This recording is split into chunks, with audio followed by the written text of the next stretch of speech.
right, let's get this out there immediately because this is basically what I want to talk about. Who among you guys wants to change the world? Please raise your hand. Okay, the world, let's be honest, it's pretty sucky. So, okay, you want to change the world, fine. And since none of you, I'm pretty confident that none of you are related to Darth Vader, Lord Voldemort, or President Snow, I assume that when you say change the world, you mean change the world for the better. Right? Okay. You're in good company. This self-help here named W. Clement Stone says all he wants is to change the world. So, I'm here to actually tell you the opposite. I'm going to tell you to not change the world. Don't try to change the world. Okay, I know some of your faculty members are going to come over and pull me out already, so just give me a few minutes. I promise it's worth your time. Okay, this is what I want you to do. Stop trying to change the world. Don't worry about it first, okay? What I want you to do first is to taste it. Okay, so for our purposes today, think of the world as a chicken egg. Okay, so just like the world, the chicken egg, it's fragile. If you drop it, it breaks. If you hold it a little too hard, it breaks. If you throw it at your classmate's head, it breaks. I'm not endorsing that. I'm not endorsing that. Okay? But see, the other problem is it spoils. You only have 4 to 5 weeks before the egg goes bad, even if you put it in the ref. So if you think about it, the egg is like the world. It's imperfect, it's fragile, so you want to change it. So here's what we're going to do. You freeze the egg. You break the egg. You fry the egg. You boil the egg. At the end of the day, what is it going to be? It's still an egg, right? Or better yet, because I once was a teacher here anyway, why don't we write an impassioned essay about the egg? At the end of the day, the egg will still be an egg. Or better yet, let's create a meme. Are you an egg? Because when I'm with you, I get excited. Hashtag pickup lines, hashtag corny, hashtag Sharwin go home. Okay, so, at the end of the day, if this goes viral, it's still going to be an egg. Or you know what? Take a picture of the egg, post it on Facebook, and tell your friends that they must like and share your photo or a family member will die. Okay? What happens? Oh, you'll get 1 million likes, but the egg is still an egg. Okay? So, what am I trying to say here? Okay? Stop worrying about changing it first. Taste it first, because that's what I did. I tasted the egg 1,227 times, or thereabouts. That's give or take a few. So I grew up in a foodie family. So it makes sense that the only decent family picture we have is at the dinner table. So we celebrate everything with food. Somebody wins something, we eat. Somebody graduates from Xavier School barely after failing math twice, we eat. That's not me.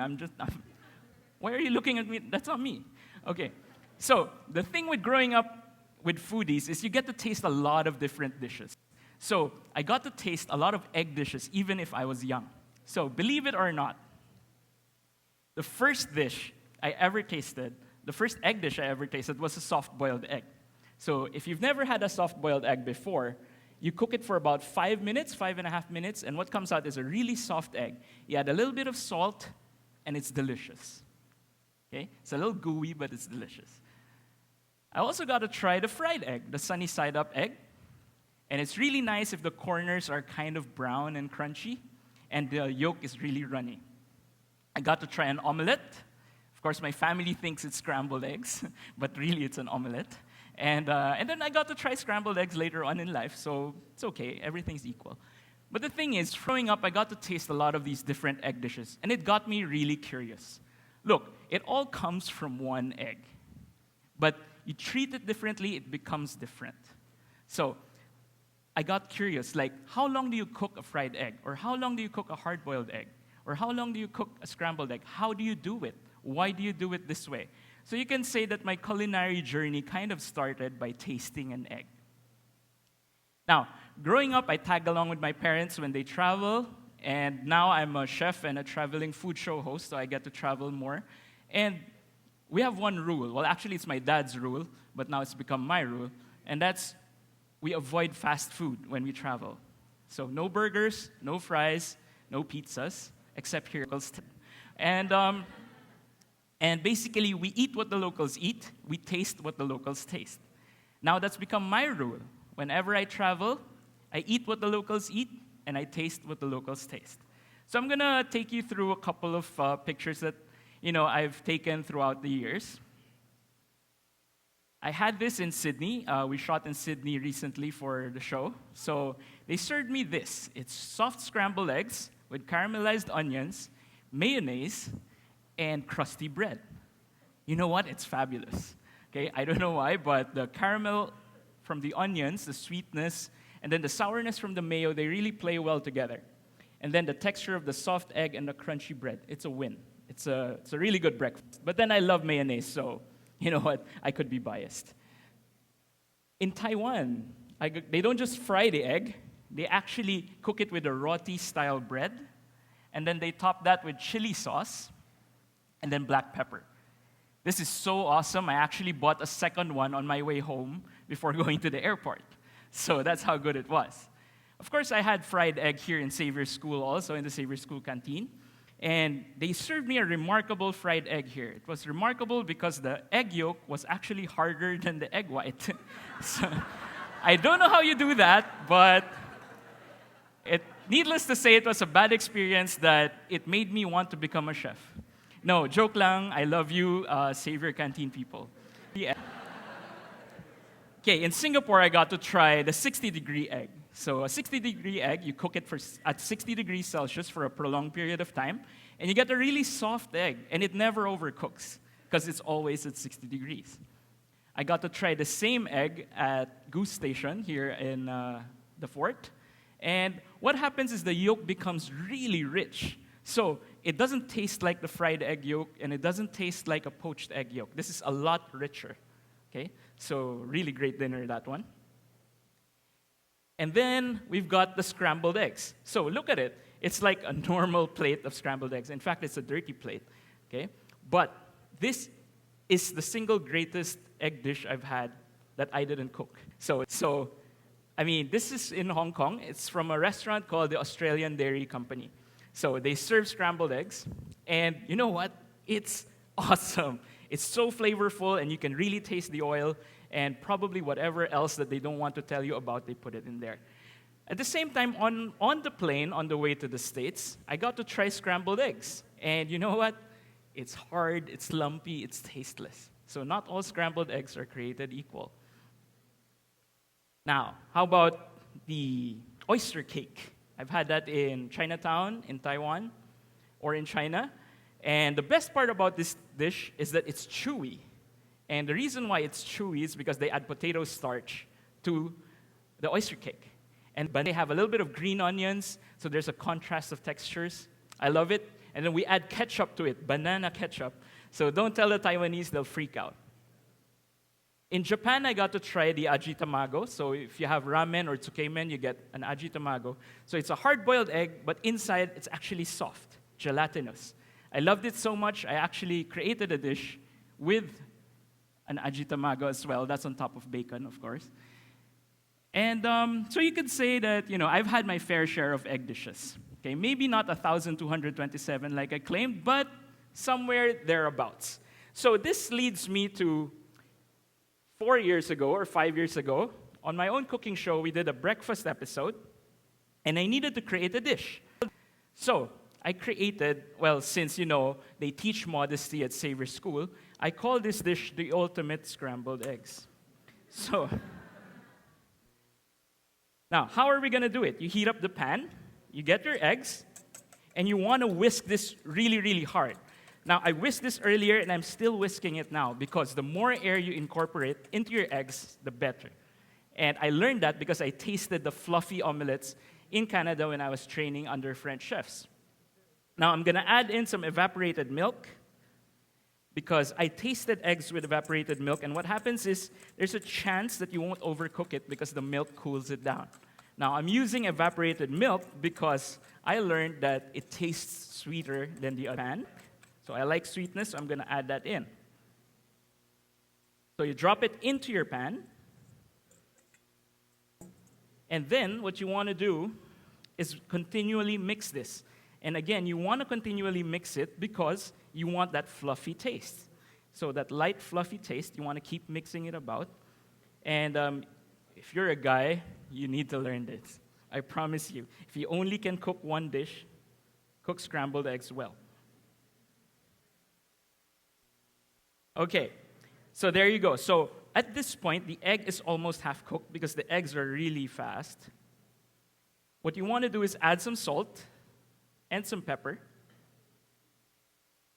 And I'm using actually cracked pepper because it tastes much better, because I tasted it before. I've tasted eggs with no salt and pepper, and they kind of suck.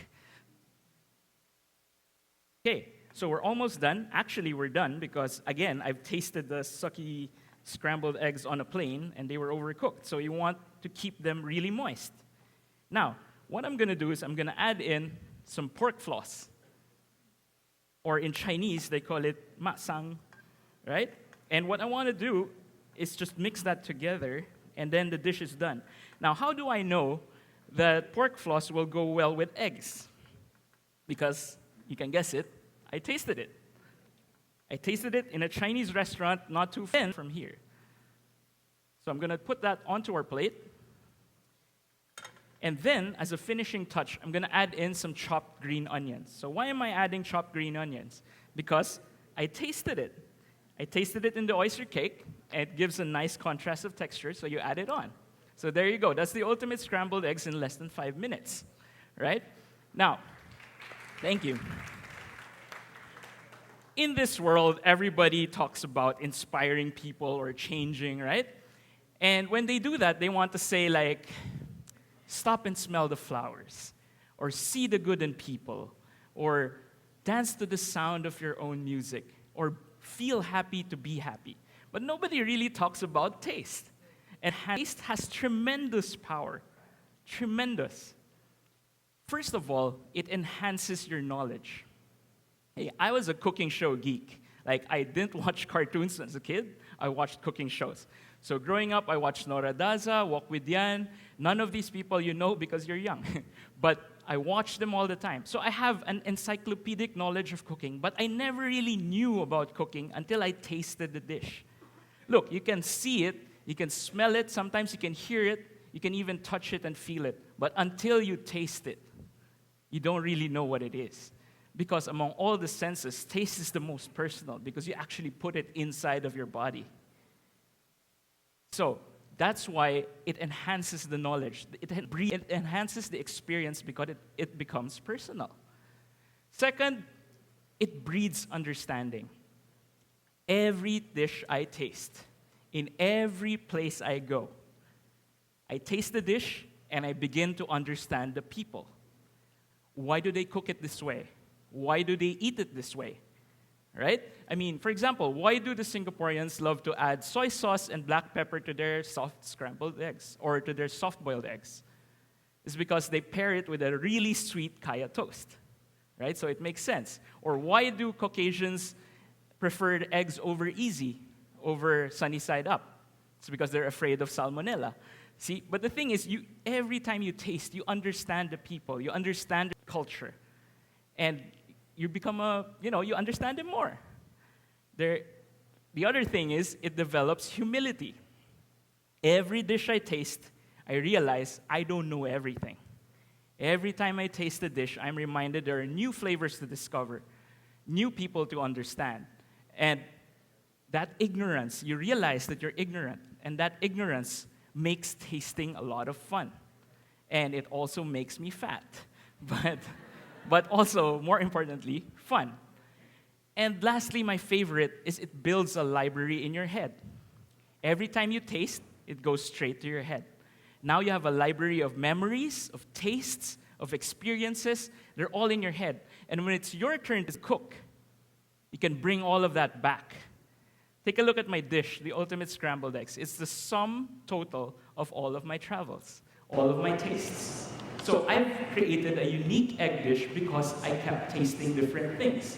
Now, the beauty of it is that once somebody does my recipe, they watch the show or they read the book or here somebody took notes, they do it, what happens is you're going to taste this dish. And now your knowledge will be enhanced. And now you will understand me a little bit better. And then I've given you a new experience, so you're now humbled, and you now have a library to build on. And it just keeps going and going and going, right? So what do I want you to do? I want you to taste.